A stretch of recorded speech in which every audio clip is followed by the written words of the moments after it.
now it's time to hang with Harry. That may be the best intro of the season. By the way, some people have been complaining that when I pour my coffee, you can hear it. And I just want to tell you, it's one of the joys of the evening to get to have a hot cup of coffee. So welcome. It's Hanging to Harry, which means nothing. It means a friendly conversation with spiritual flavor. And that's what we're doing. So feel free from the very beginning to get involved, ask questions, make comments, start an argument, do everything but drive to church and start a fight. Please don't do that, because we ain't got nobody here who wants to fight. But it'd be a good evening for a conversation. Looking forward to it already. Trev, anything you want to talk about tonight already? Nothing's coming to mind, Harry. Okay, we have a new, I got plenty to talk about, don't worry. Oh, I know you. We have the typical voice of Ben Hill behind the, well, I shouldn't say EIB microphone. That may make somebody mad. LFC. This would be the LFC microphone. Oh, yeah, behind the LFC microphone. It's not gold, but it still works pretty good. And we have a fellow technician, sound man in the room, Aaron Van Fleet. Howdy. Who has a microphone in his hand. And he was a little crazy earlier, but he's calmed down just a little bit. So I don't know what to expect from him exactly. I might expect like a little piano solo tonight, Ben. Oh yeah, that would happen. Ooh, man, Aaron's got some piano in his. So be thinking about something, Aaron, while we're just and sitting so here. does his brother. Man, the Sunday you two were playing together, it was just a blast. I loved it. They were fun, plain old fun. Well, hope you had a good day. It's been a gorgeous day in Kentucky. If you Man, happen it's not to been be here, super nice oh outside. my goodness, low 80s, low humidity. Breeze. Last night it got cool in my mind, and it's just been a gorgeous day. It's going to be a little warmer tomorrow, I think, maybe in the low 80s, maybe mid 80s, something like that. But it's been a beautiful day, and so we're ready to begin the conversation. Start. I'm working on a story, so give me just a sec. I got a picture to go with it. Okay, take your time, Ben. Oh, we'll let boy. you get in. Ben's got a picture to go with his Strap in, boy. conversation. Get You've your- always got a guy that wants to one-up Get you, your you know. popcorn and Coke, Noah. So Ben, since he's running a computer, he adds pictures with his story. I mean, it's just the way they do around Yeah, here. It's just, that's cool. it's just the way we roll, you know. It's all good, and so that's fun. I'm going to tell you a story too when Ben gets done, and talk a little bit about some things that I want to talk about. But in the meantime, what about you? Has it been a good day for you? I hope so. It's been beautiful. Man, I still can't get over your brother. Just how the Lord was just helping in that situation, and you know, man, I don't know. I can look back on your situation of, you know, the widowmaker and all that stuff. Man, that's some scary stuff to deal with, and so I'm glad all of he's you may kinda- not know, my brother had some chest pain, and went to the doctor and had 2 blockages in that the artery that is classically called the widowmaker. Both of them, one of them really significant, and the doctor was able to open them both, stent them both, and his blood pressure went from 180 down to under 110. And so he's just really making major adjustments. But he's doing beautifully well. And in 1 week, he can do anything he wants to do.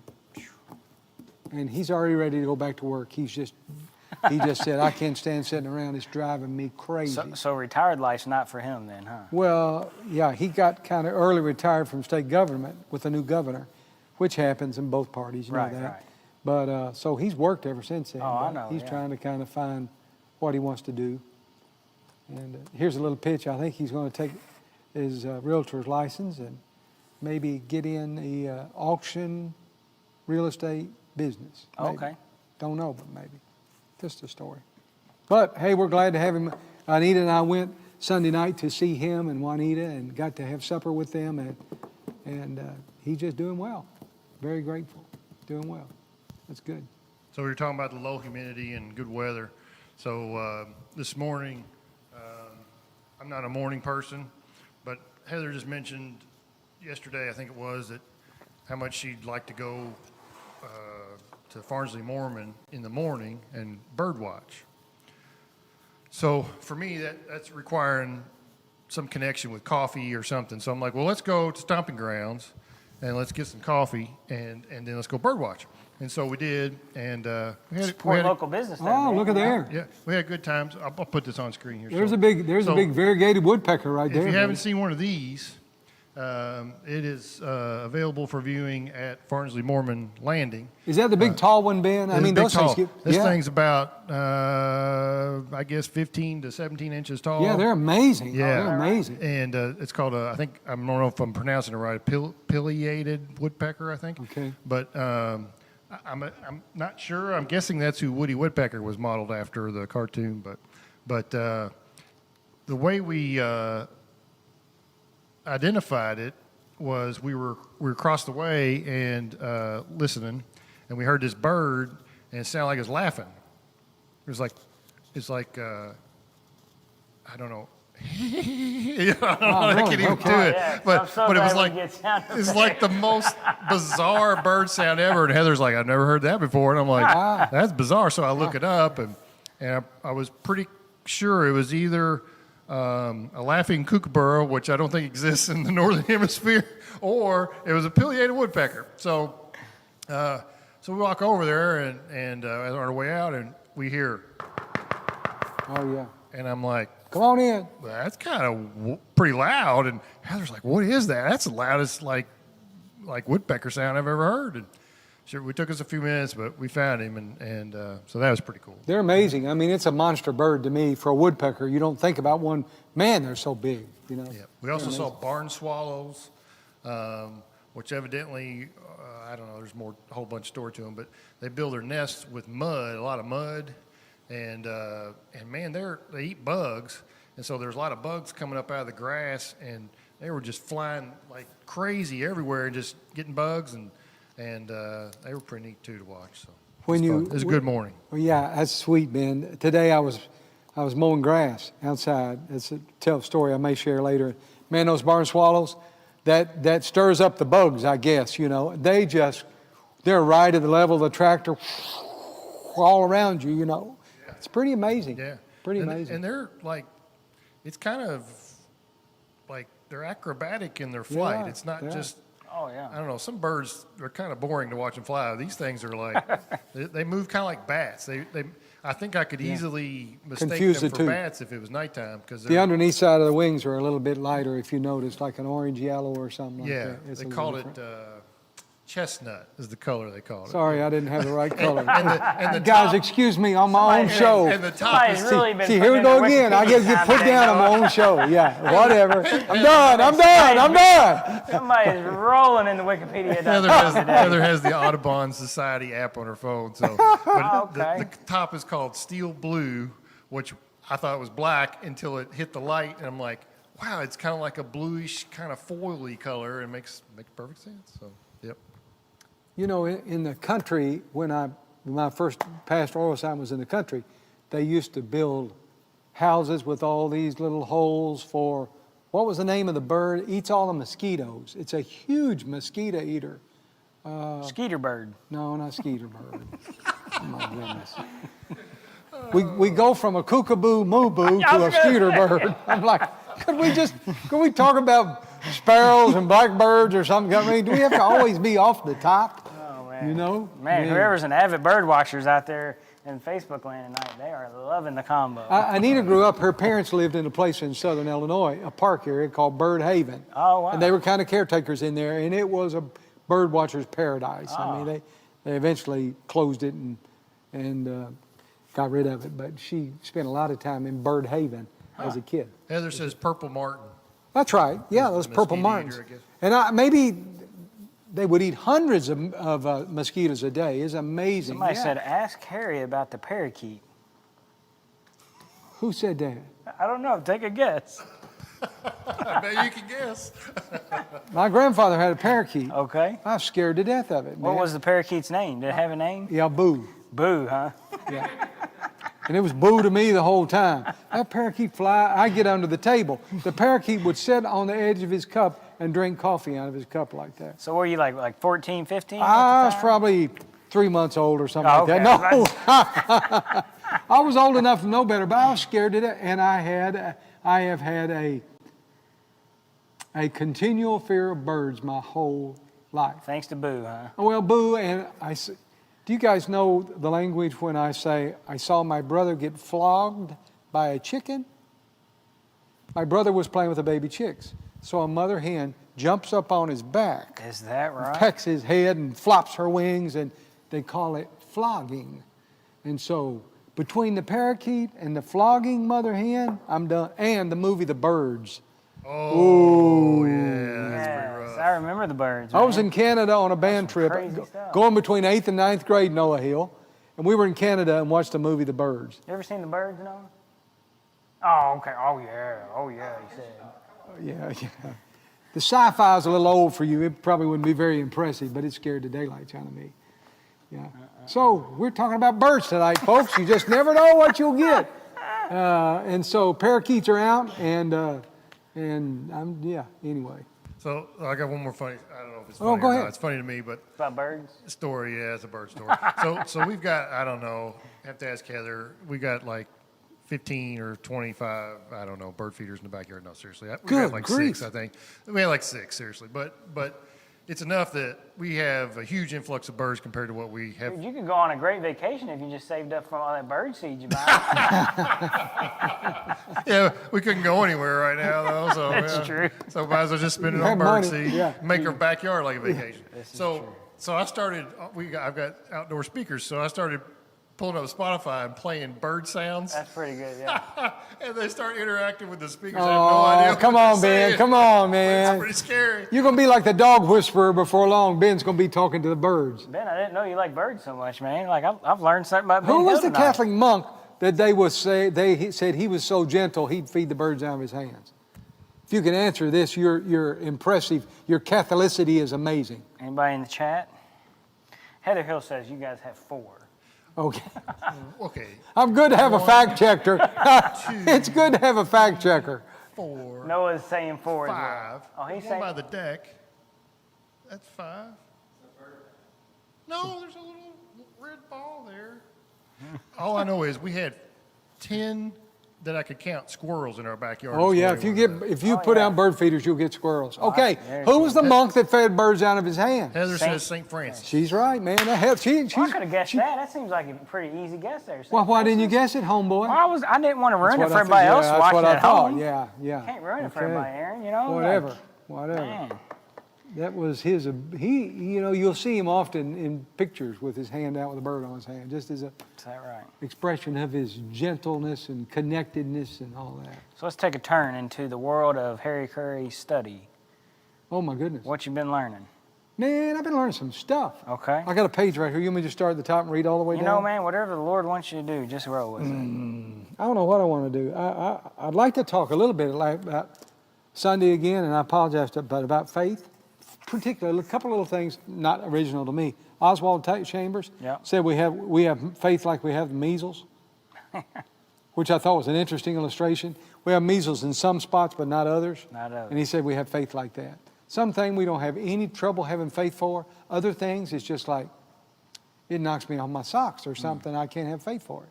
You know, it's an interesting way to Yeah. express it. You got any thoughts about that? Anybody want to talk about measles faith? So I wonder if we equate that, if that's the reason why we think we need more faith.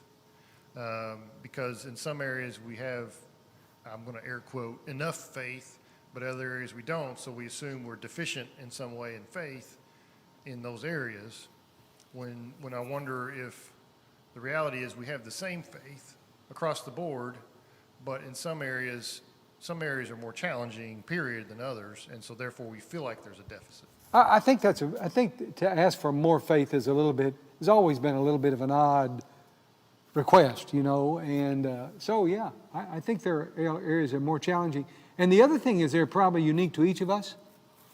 I can face some things that maybe would be really challenging for you. On the other side, you can face some things that would just tear me up, you know, but it seems to be the Oswald Chambers' point was whatever the issue is, we should be trusting and have our faith in God.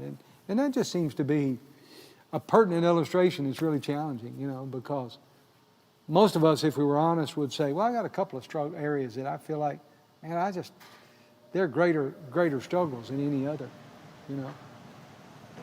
The other one I didn't like just as much, guys, was his second illustration was, catch me in a good spiritual mood, and I look like a saint.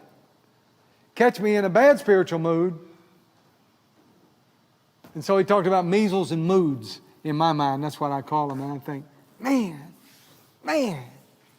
I guess I'm too much of a perfectionist because I'd like to not have measles and I'd like to not have moods. Right. I would prefer, let me see if you guys would agree with this. I think I'd prefer to be 2 levels down and consistent than up and down and up and down and up and down. Do you like jelly beans that are all the same flavor, or do you like the variety of flavors in the bag? Man, you know the answer to that, Ben. I like a variety of flavors. But does that mean and let me push your illustration to a ruddy end, like C.S. Lewis would say. So does that mean I have to be consistent with high faith days and low faith days and positive attitudes and negative attitudes? And do I have to walk in that?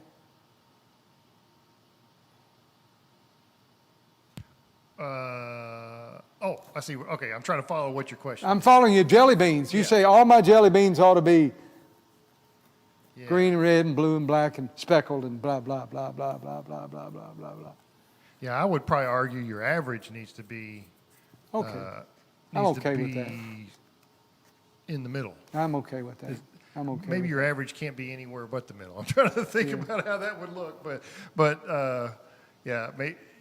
there needs to be. I think you need to have highs and lows, but not super great highs or super great lows. If you can do that, I don't Very interesting. know. Yeah. Okay, Trev, what we need to talk about? Anything else on the computer yet? Somebody just said, just got here. What are we talking about? Okay, let me open a conversation because I'm working towards Sunday already, and I want to open a conversation. Going back to the little article by Jesuit monk again, who said Jesuits were different from the other monks because they weren't monks that just prayed; they were monks that worked. And so he makes a strong case that spiritual, not even spiritual, work that is being done out of love for God and love for people is just as significant as prayer. In fact, he'd say contemplation, or that spiritual focus that never finds an expression in work, is probably really not a healthy place to be, to sit around and think all the time about we should, I should, we need to, we ought to. I'm in my head too much. Yeah. It's not in my hands, And so I've really been trying to process, and I think I'm going to try to preach on Sunday about work from a bit of a spiritual perspective. Here's part of my dilemma, and you guys that are watching online, jump in. You guys in the room, jump in. Seems like many of the guys that I know would say, they're Christian, they're living for Jesus, but when they go to work, they're at work. I got to do my work, man. I can't be focused on John 18:37. You know what that is, don't you, Aaron? Oh, man. Okay, I just checking to make sure. I can't be focused on, I'm here to do my work. And so you get a major block of our lives that there's many times somewhere between a very minimal to no spiritual focus whatsoever. Because I got to work. And I have said all the way along, way back when, Ben, you'd remember this. You talk about the number of hours a week that there is in a week, 168, is that right? No, I got him in trouble last week with multiplication. I'm not going to do that again. I think 24 times 7 is 168. Somebody just Google that. You got 168 hours in a week. You spend 2 of them in church. So you got 166 hours left. Yeah, you're good. So you got 166 hours left. And so what are you doing with the is spirituality relegated to those 2 hours? Or add to it, let's say you're significantly spiritual and you have 1 hour devotionals every morning. So now we got 7 and 2. Now you got 11 hours of 168 that are spiritual. Well, I know that's loud. Sorry, Ben. Now you got 11 hours or 168 that you're spiritually focused. You want to go, dude. And I know it's not just about keeping mentally engaged. I want spirituality to be more normal and natural than that. Yeah, but it feels like if there's any place that the Jesuits kind of had a really good perspective in my mind, they weren't monks that just stayed in a monastery and prayed, but they would be in society, serving, caring for people, doing the work, and St. Ignatius is the one who was kind of the founder of that group, would say that spiritual work was as valuable as prayer. And prayer was hugely important to the monks in the monastery. So I'm going to give you a little illustration from today, guys, and Trevor knows about this. So our neighbor's been on vacation back here in the backyard for, I don't know, how long, Trevor? Feels like at least a month and a half. Well, I'm sure it's not been that long, but yeah. he's a good businessman. He's a good guy, and they have a big motor home, and so they've been on vacation. I've been noticing their backyard, their front yard too. It's just rolling, man. And I'm ridiculous, but it's this tall. Yeah. And I keep thinking, man, I need to go over and mow the grass. And I care about them. They're my friends, and they're a sweet family. They've been great to us, and so I'm thinking, man, the right thing to do is mow their grass. So I decided sometime late this afternoon, because I've been thinking about this work thing, I think, man, it'd be a spiritual work to go mow my neighbor's grass. Well, I really don't have a riding mower, so I had to borrow a riding neighbor. Yeah, I had to borrow. Thank you. I had to borrow a riding mower from this neighbor to mow this neighbor's grass. There you go. And so I had made 2 strips through the front yard, and they came home from vacation.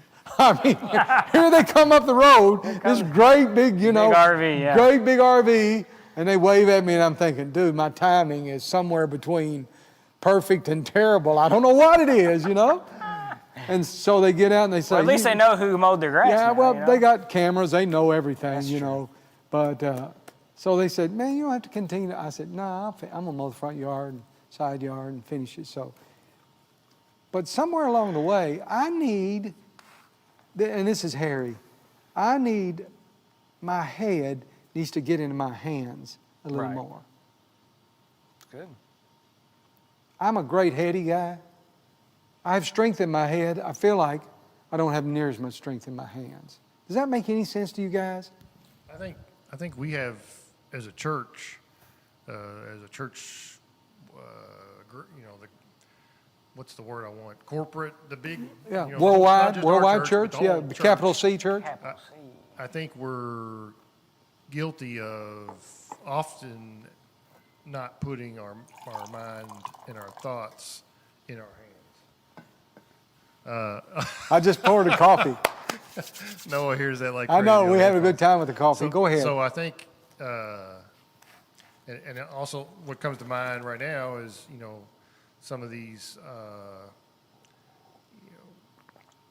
at least for me personally, I feel like a lot of the protest and instability in our nation right now is a new opportunity for us to figure out if we have failed personally at putting our the mind of God through us through our hands into action or not, and if we failed there, we need to work on a reconnection and making that a reality. Ben, I think you're right, and I think that's one of 100 areas that we should be asking that question to say, maybe the classic line was, am I putting my faith into practice? And you could argue with the Epistle of James that faith without works is dead. Right. And some try to kind of pit Paul and James against one another in that process. But I think the clear expression of Scripture is faith will be revealed in your hands and your feet and your words and your attitudes and your behaviors, And man, I got a good spiritual head, and I'm not being hard on myself, but I feel at times my head is better than my hands. Right. When it comes to living out the faith. And you've said this a lot in our church have heard this a lot. Just talking about we have to be the hands and feet of Jesus. Just what does that look like outside the church walls? And I think that concept of 160 something hours, through the rest of your week, what's it looking like? Is how much is Jesus a part of that? How much are you living that out in front of others? I think that's the concept for me so far tonight that I really like. What are you doing with those hours? I don't want us to get into a trap, and I'm telling you, this little Jesuit monastery movement has been impacted. The way he talks about it, it's not like you have to be sitting around going through a book every day trying to figure it. You shouldn't have to be working at it that hard. You shouldn't have to be trying to, it's not a continual process of, well, how am I going to be Christian today? What am I going to do today? Right. How can I look like and live like Jesus today? How can I, as if, it's just got to be right behind your eyelids, on the tip of your tongue every minute. You got to be trying to, but somehow it's got to get more natural than that, where it's just, that's good. It's just the way it's just the way you roll. It's who you become. Bob McCabe says, we need to want the kingdom of God to come in our work environment.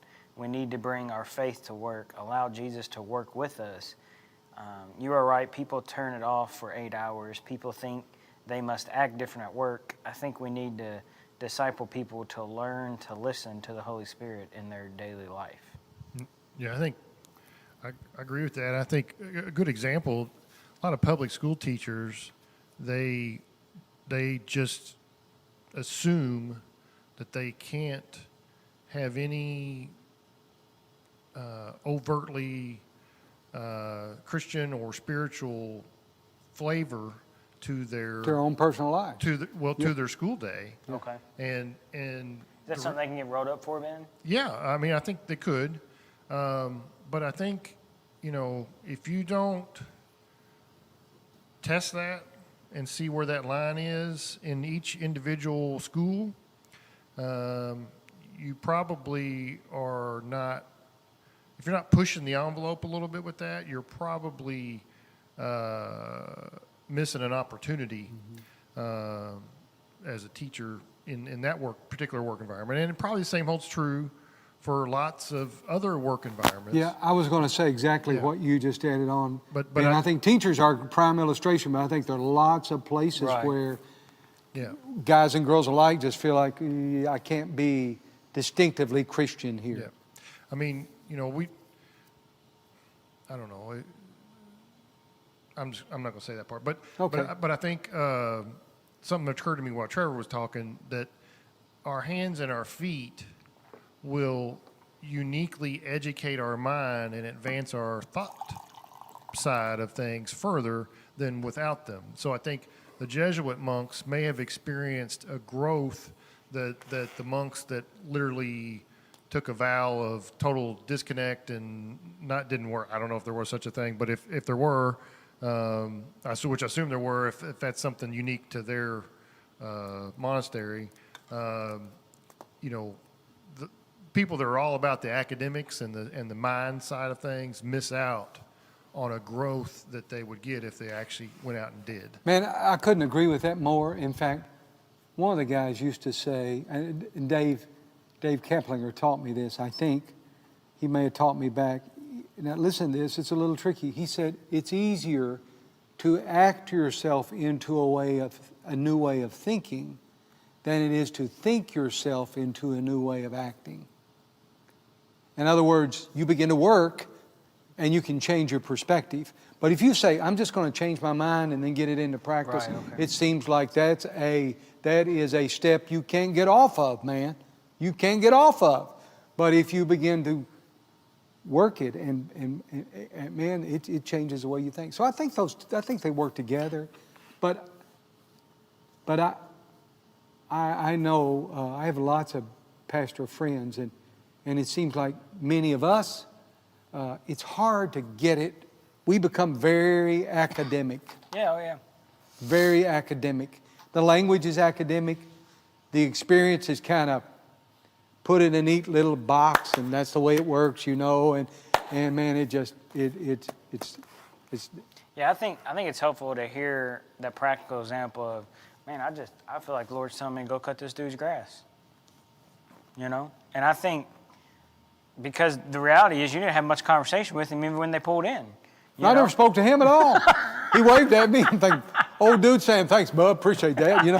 I don't know if he was offended that you were cutting his grass. You know, the guy, I love the guy. And But I'm just saying, it's just a simple act to say, man, I just need to go do that. Yeah, I don't know. Because you told me, like, man, I've been meaning to do this for the last 2 days, you know? And sometimes that's okay to say, man, I haven't done it yet, but man, I'm going to do it. I'm going to go mow the grass. Yeah. I haven't had that conversation with that person at work, but the day's not over, so I'm going to go do that. You know, I got in the middle of the job and run out of gas. You wouldn't be surprised by that. So I had to walk all the way over to the house and get gas, and walk all the way back, fill the tractor on up, a little lawn mower, and mowed on. And I thought, I'm not going to give anybody a chance to say anything, so I looked like a cowboy riding by the gas can, snatched it up and drove home, you know.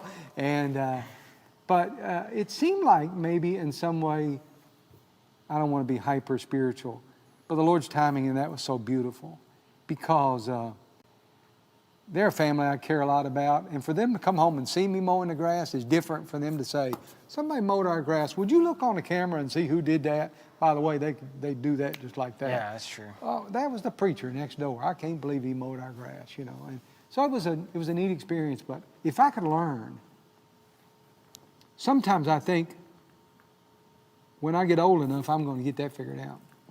So let me ask a question about that scenario, dig a little deeper in it. So do you think the Holy Spirit, I'll say, put that thought in your mind in advance, 2 days in advance of you actually doing it, knowing that it would take you 2 days to finally actually get to it, so that the timing would work out, so that while you were there, they would be pulling in? Or do you think perhaps the other side of the coin would be you should have done it immediately when the Holy Spirit placed it on you, and then you wouldn't have gotten, I'll use the word busted. And you might have had time to do the backyard too.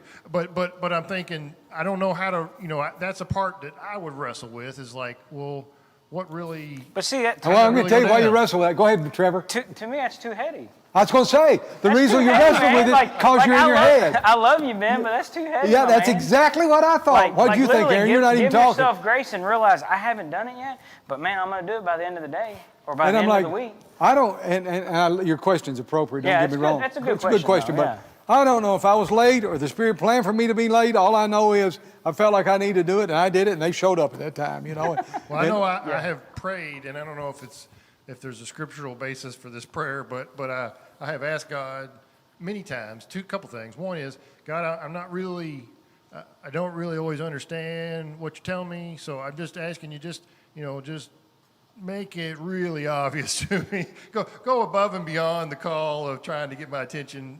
Let me know the answer to this thing, or if you want me to do something, if I'm going to delay, give me enough notice that the delay will work it all out. So in some ways, I guess I do try to give it to God. I just give him, I guess, the credit and glory for going above and beyond the call and working around my imperfections. I feel like the times when I get in my head and I ask the questions and I stay in that, like I miss the opportunity. Because there are genuine times where, man, you just missed the opportunity.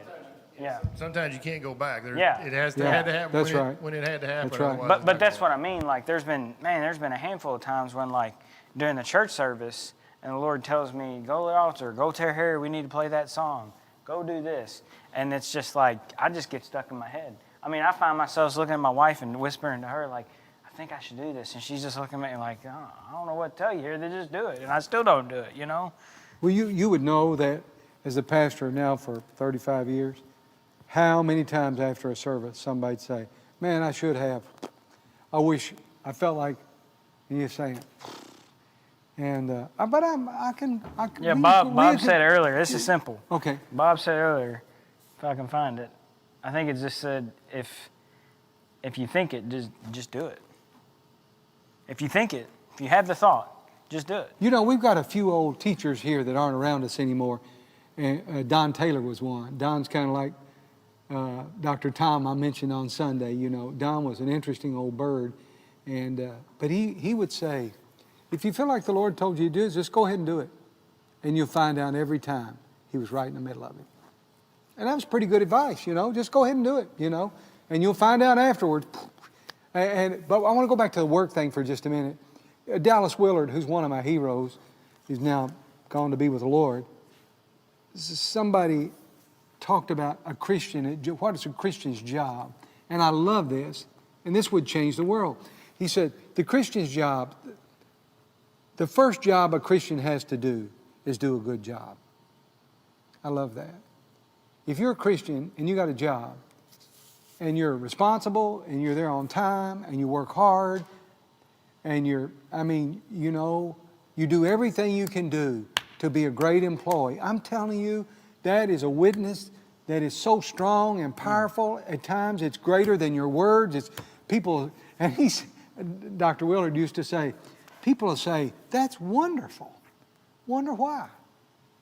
Why does this guy come in? He's here on time. He's got a smile on his face. He's working hard. He takes a break when he's supposed to take a break. His output's good. He's good with the other workers. He does everything I ask a day every now and then. In fact, I told myself I need to work a couple hours every day.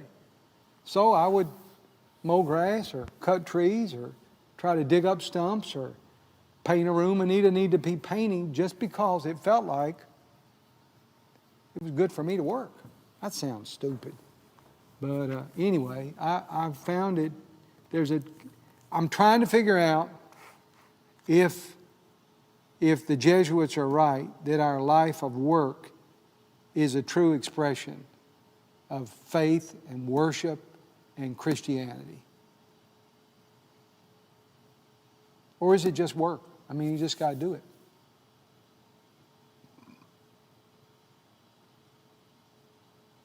I remember one time. I hope they're right. Yeah, I do too. I don't like the look of things if those two things are disconnected. Neither do I, Ben. But I think in all reality, it's one of the primary places that there's a disconnect between, for lack of a better word, the secular and the sacred. My work is not that it's anti-faith, it's just my work. I just got to do it. And my faith, I do it all the other time, but it doesn't, those don't overlap like they should somehow. Yeah, you talked about that Sunday with that reordering. Remember that? You had that slide up there and you had, here's my list of priorities, and it was like 1 through 7. Yeah. Jesus, grandkids, wife, all that, and then, so you reprioritize that, and you put Jesus, right?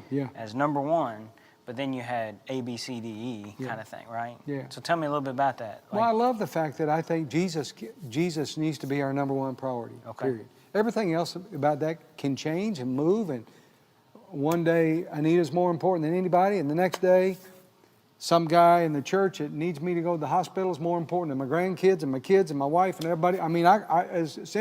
They move to the top of the list. And so I think under the heading of my faith, everything else can move around. Right. But if your faith moves around, then you're in trouble with that. And I'm excited to try. I've never been happy. I've never been able to address it, but I've never been happy with the Christian faith and a work life that doesn't include it. And I don't know what that means. I know guys go to work and girls go to work and they don't use bad language and they don't steal and they're honest with their employees and they do an honest day's work for an honest day's pay. I know there's a lot of people that do that, and I'm okay with that. But I think, how does the Lord factor into that day, though? How's he a part of that? Yeah. Aaron, what do you do for a living? I'm a insurance surveyor. Okay.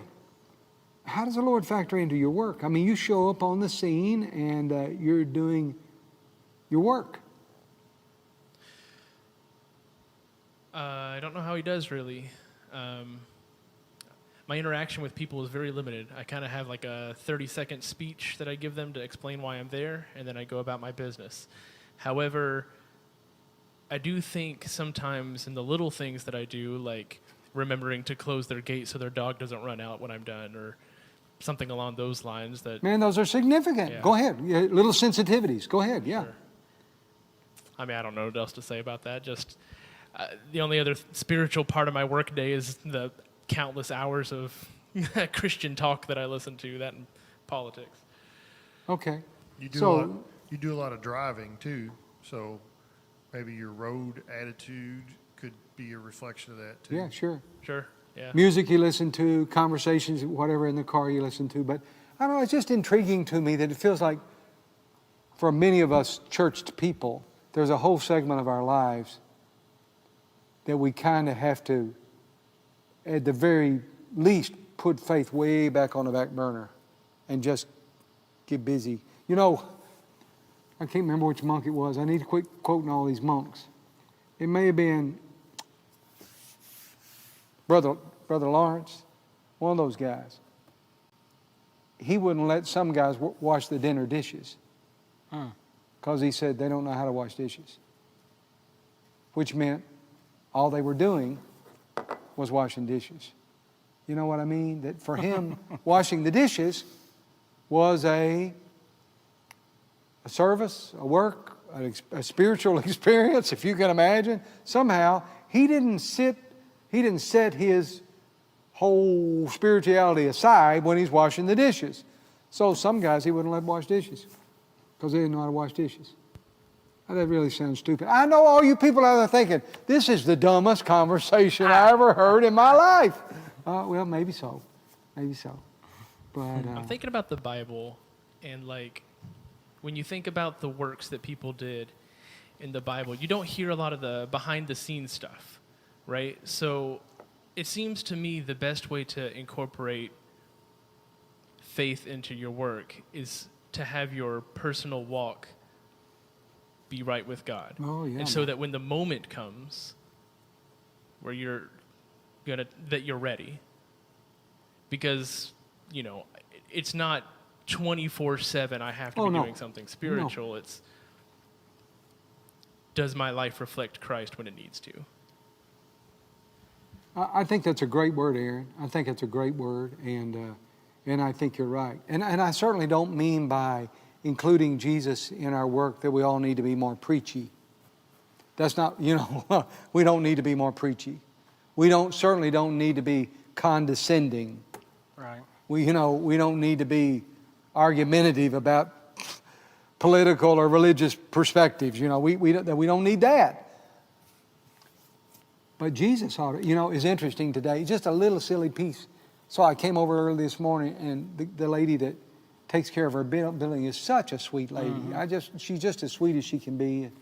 And she and her family watch our church online. And we were talking about this whole season. And she said, I'm really just kind of exhausted with it yet. So I'm not free from it, but I'm exhausted with it. And in a very gentle way, I felt like the Lord said, just in my heart, I don't know if the Lord said it, but I felt like, well, you just need to pray a little prayer with her. So we got done talking. I said, can I pray a little prayer for you? And she said, yeah. And so I prayed for her and me both, because we're saying, hey, Lord, help me to trust in you in this season when there's a lot of things still neither of us understand and we're kind of exhausted with. And just remind me to trust in you and help her to trust you too. And it didn't amount to a whole lot. I mean, it wasn't a big long prayer, 4 or 5 simple sentences. And we got done, and she said, thank you so much. I really needed that today, And that's a goofy little illustration. And maybe, I know, if you're teaching in a classroom, you can't do that. Probably if you're on an assembly line at Ford, maybe you can't do that, but I don't know if you could or not. But there's got to be some way to bring the Lord of our lives into the workplace a little more than what we do. I don't know, Ben. If you look for a Volkswagen, you'll find one. So I think if we're looking for the opportunity to take advantage of what could become a spiritual moment, we'll find it. They're everywhere, aren't they? But if we're not really looking for it, we'll probably miss more than we fine. So I have a unique thought in terms of it's just different than the work conversation. You know, I feel like I think about my situation of being at a church. Yeah. You know, and so I don't always interact with a whole lot of people. You know, I can through text and phone calls and whatnot, but I think about going home and being with my family. And I have young kids, so, you know, these are very formative years in their life, and I feel like I found myself tonight thinking more about not so much how am I doing with work in relation of am I really living out my faith? I find myself, am I really being an example of Christ in my home?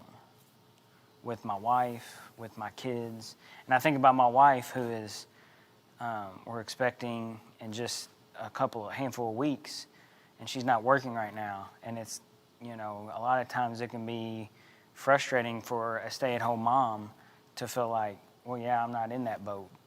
But the reality is for my life and my family, some of the most important conversations and things that you do as a stay-at-home mom or dad or whatever that looks like are those conversations you have with your young kids. Oh, man. You know, Yeah. and how you respond in certain situations and how you approach a wrongdoing, you know, or whatever that looks like. I don't know. It's just interesting. That's kind of been my thought here tonight. Not so much how am I doing in workplace environment, but how am I doing at home? Am I really being who Christ wants me to be at home? Man, yeah. That's a great segue, and it covers two things, I think, Trev. Number one, yeah, how am I doing at home? And then number two, that whole group that for whatever reason is not working. Maybe you're a stay-at-home mom. Maybe you're retired. Maybe, Retired, you know, yeah. Whatever. There's a group that is not working, and I think, yeah, the broader question is, how am I doing with a spiritual life in every category? You know, in every category, and so. Let me ask you, Trev. You're supposed to be moderating me. Let me moderate you for a minute. Okay. How do you improve on that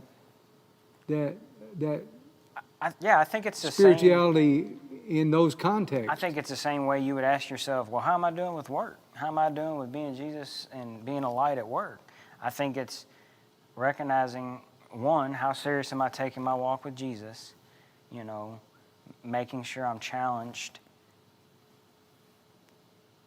to take that serious. I think you even said that either not this Sunday or the previous one, how important that is to take your walk serious.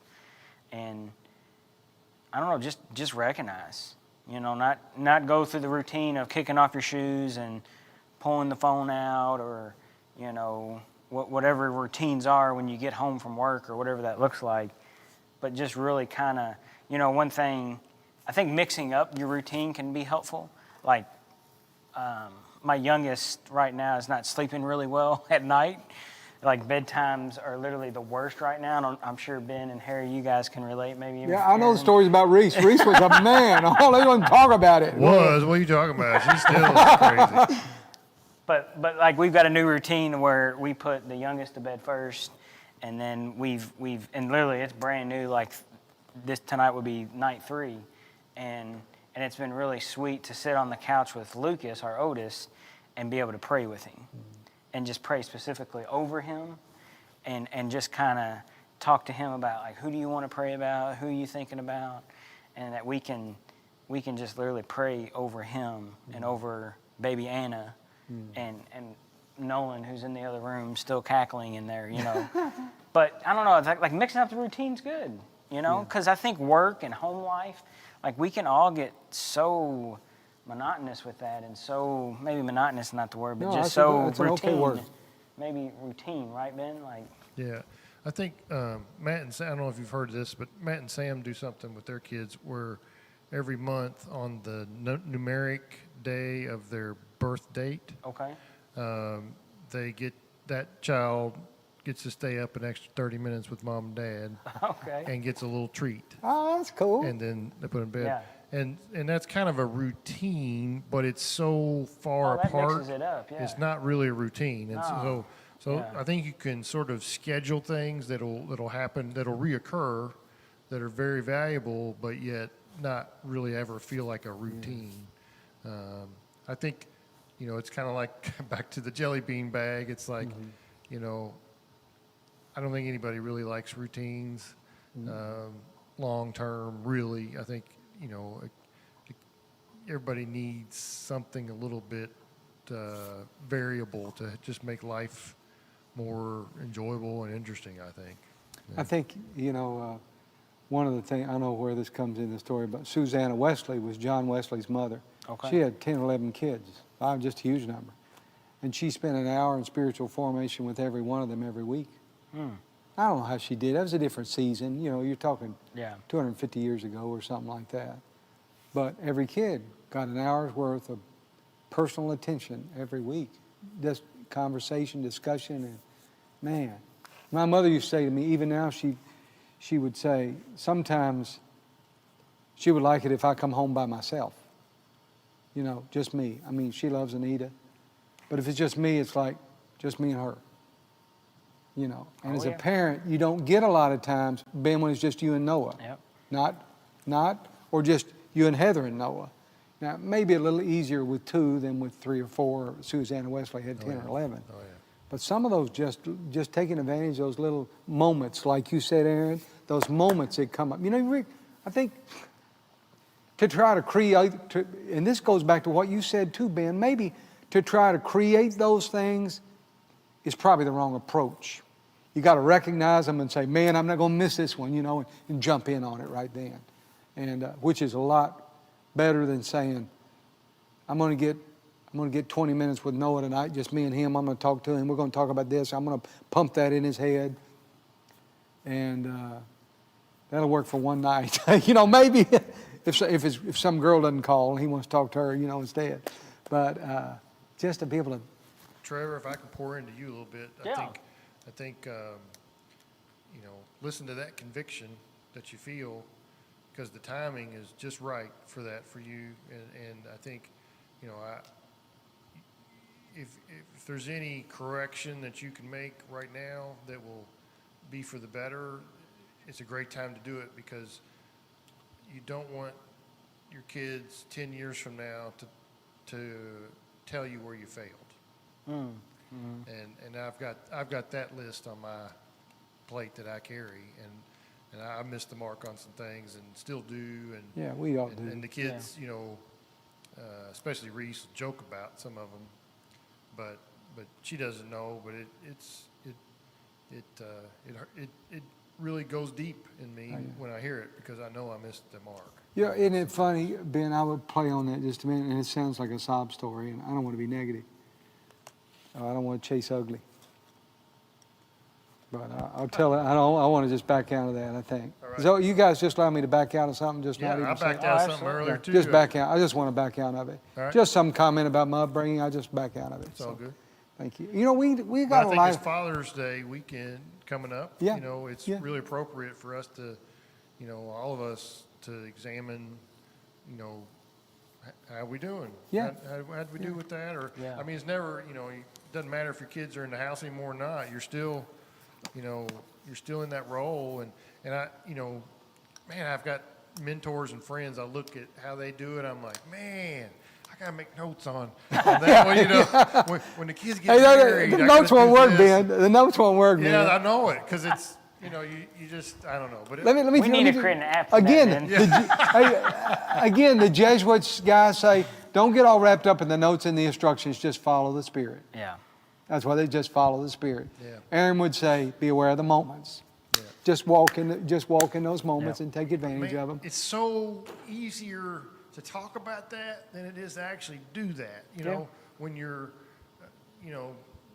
knee deep in I don't know, literal, whatever it is, literal water in your basement, and your daughter wants a popsicle. It's like, well, I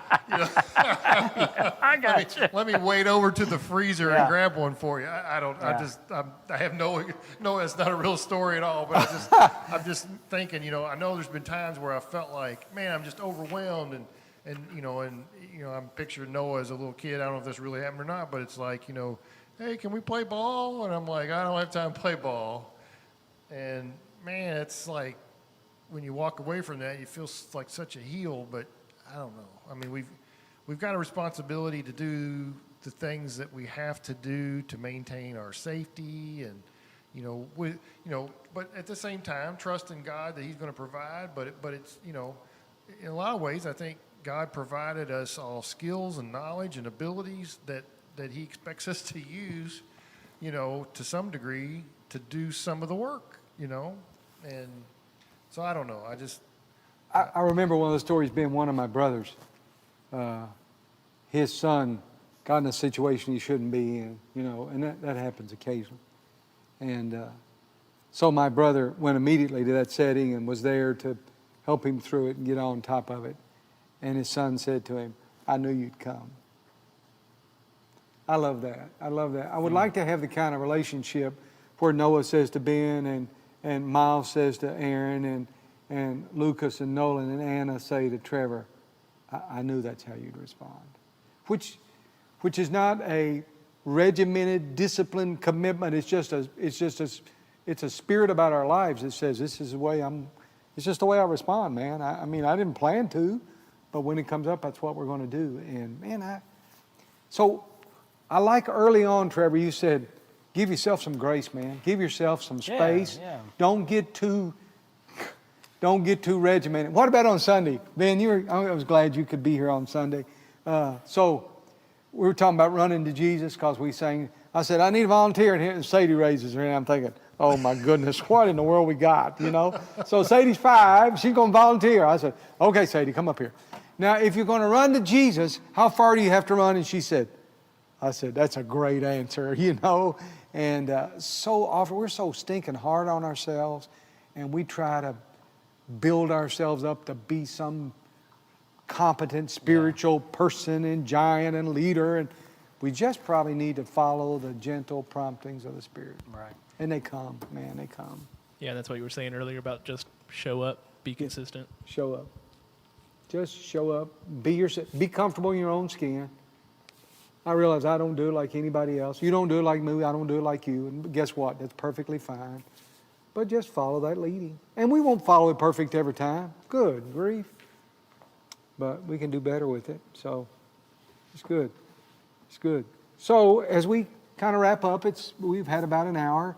How do we go away from this conversation, guys? Maybe you, if you've listened tonight, hanging on with Harry, how do we go away from the conversation? How do we go away from it in relationship to our work, our families? How do we go away from it in relationship to some regimented commitment to do that versus just kind of following the Spirit's lead? How do we go away just saying, I just want to be more sensitive to that? You guys have any thoughts, any suggestions? I think about, like, if it wasn't for this conversation tonight, I don't think I would have thought about, man, am I really being a Christ-like father to my kids? Am I being a Christ-like husband to my wife? Not saying I'm not, but there are times when I can even look back on the last week and feel like, yeah, I probably could have done a little bit better there. But I think what my point is taking an hour out of our week to sit down with people and to have that conversation. Because like for us, this is a small group. This is small. It's a small We group. love it every week. Yeah, just come hang out, and our conversations are usually more spiritual than just friendly. And I think what my point is like, man, find some people just to sit and talk with, Because even before this hour kicks off, we were all talking for 40 minutes, as we were working and getting ready. And I think it's just important to have people to just sit and talk with about spiritual things, conversation. To have that spiritual conversation, I think is hugely important. A good thing for you tonight, Trev, is just kind of increases your awareness of that issue. Yeah, being together with one another to where that thought can come up, that the Lord can put that on my heart, Yeah, that's good, man. Because reality, like, this is a break from my routine. This hanging with Harry, yeah, it's every Tuesday, so you can call that routine, but the reality is it's a break. It's a break from what I would be doing. Aaron's never joined us. Aaron, any takeaways from tonight that you want to share with us, man? I kind of feel the same as Trevor. I mean, I've been thinking so much lately about things that I see around me that are wrong, and I just keep coming back to the place to start fixing things, I guess is the wrong word, but It's okay. it's just to start in the home. And this conversation is kind of just reminding me to be present of mind enough, Man, I love that. and to just walk with Jesus enough to when a moment comes, I can say, I want to die to self, I'm going to do that thing, or I'm going to say that thing, or I'm going to pray with this person. You know, Aaron, it's been a joy to have you tonight. Ben, you're next, man. But the old Jesuits again said, the greatest hindrance to true spiritual life is we won't die our own way. He said, I want to know if you pray. I want to know if you've died to yourself. And so being able to set down my agenda, my idea, my plan, and say, okay, Heather, we'll go bird watch if that's what you want to do. But let's at least stop and get a cup of coffee. Do you mind? You know, just literally laying yourself down and saying, I love what Dr. Kinlaw said. He spoke to me.